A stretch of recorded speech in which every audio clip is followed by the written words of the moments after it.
Ce projet que nous avons lancé ici à Darou Khoudoss et qui concerne 20 communautés de la région de Thiès, dans les deux départements de Thiès et de Tivaouane, c'est un programme qui a pour objectif de renforcer la résilience des communautés et qui est axé sur 4 domaines précis. Il y a un premier domaine qui concerne la santé communautaire avec l'accompagnement des services techniques de santé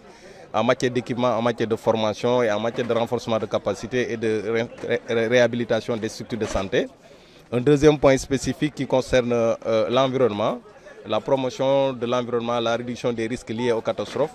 et les questions de reboisement et les questions de renforcement des capacités de communauté en termes de gestion de l'environnement. Il y a aussi un aspect lié à l'eau, hygiène et assainissement qui prend en compte l'assainissement des localités, l'assainissement des lieux, la construction de latrines au niveau des structures de santé et des établissements scolaires.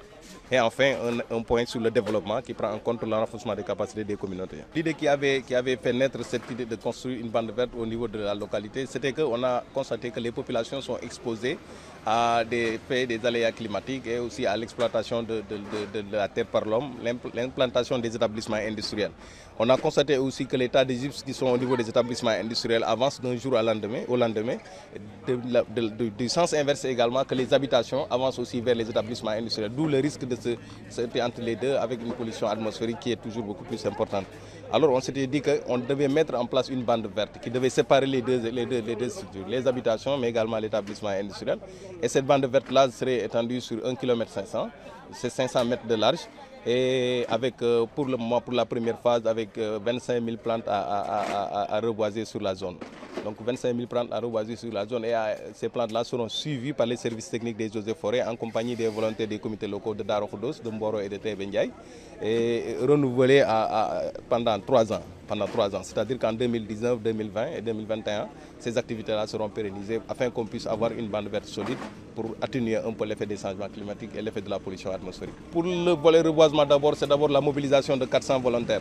issus des autres localités. Le coût de ce projet, ça tourne vers les 600 millions de francs CFA, mais ce n'est pas tout seulement orienté vers l'environnement, mais il y a beaucoup d'autres aspects qui sont orientés. Et ce projet-là est financé par la Croix de Belgique avec le soutien du gouvernement belge à travers le Fonds de développement belge à l'international. Donc c'est un coût. Il y a des coûts additionnels qui s'y ajoutent, mais l'idée c'est qu'on aura ces coûts-là dans la phase mise en œuvre opérationnelle. Si je dis résilience de la communauté, cela dépendra de ce que la communauté conçoive comme étant une priorité. Donc nous, ce qu'on a fait d'abord, c'est d'installer des systèmes d'alerte précoce dans les différentes localités. Au niveau de chaque localité, chaque communauté a identifié ce qu'il conçoit comme étant un risque. Donc à travers ces risques-là, nous avons fait ce qu'on appelle une priorisation. Donc il y a des localités qui conçoivent l'avancée de la mer comme étant un risque majeur, parce que nous sommes en train de mener ce type de ce projet-là. Les populations victimes de l'avancée de la mer à Saint-Louis sont en train de bénéficier d'un financement de la Croix-Rouge. Donc aujourd'hui à Mboro, on tend à ça, parce qu'avec les changements climatiques, on peut s'attendre à tout. Quand on dit mitigation des risques, quand on dit système d'alerte précoce, on prévoit ces risques-là qui pouvaient arriver, parce que c'est arrivé à Saint-Louis, ça peut arriver à Mboro comme ça peut arriver à Dakar. Donc comme on est dans la zone, tant que les communautés l'ont identifié comme étant une priorité, nous le concevons dans notre plan d'action. Avant-hier, on avait ouvert dans la région de Thiès, à Sandiara, la journée régionale de reboisement. Donc ce camp de reboisement vient à son heure. Dans ce contexte de changement climatique, où nous savons que nos écosystèmes sont fragiles, avec les pratiques de techniques culturelles de plus en plus développées, nous courons des risques énormes. Peut-être que moi, je ne suis pas ingénieur, je suis technicien. Les ingénieurs ne vont pas me dédire. Donc reboiser, c'est bien, mais suivre, c'est encore plus. Protéger. L'écosystème des Niayes est fragile, avec des alizés maritimes qui souffrent de la mer vers le continent. C'est une zone qui n'est pas pluvieuse et on pratique le maraîchage de façon extraordinaire. Donc cet écosystème est de plus en plus utilisé. Ici ajoute l'implantation des sociétés minières. À cela, je veux citer Taïba, je veux citer les ICS, je veux citer la GCO. L'atmosphère de Mboro est polluée. Même si je ne le dis pas, tout le monde le sait. Donc nous courons un grand danger. Donc face à cela,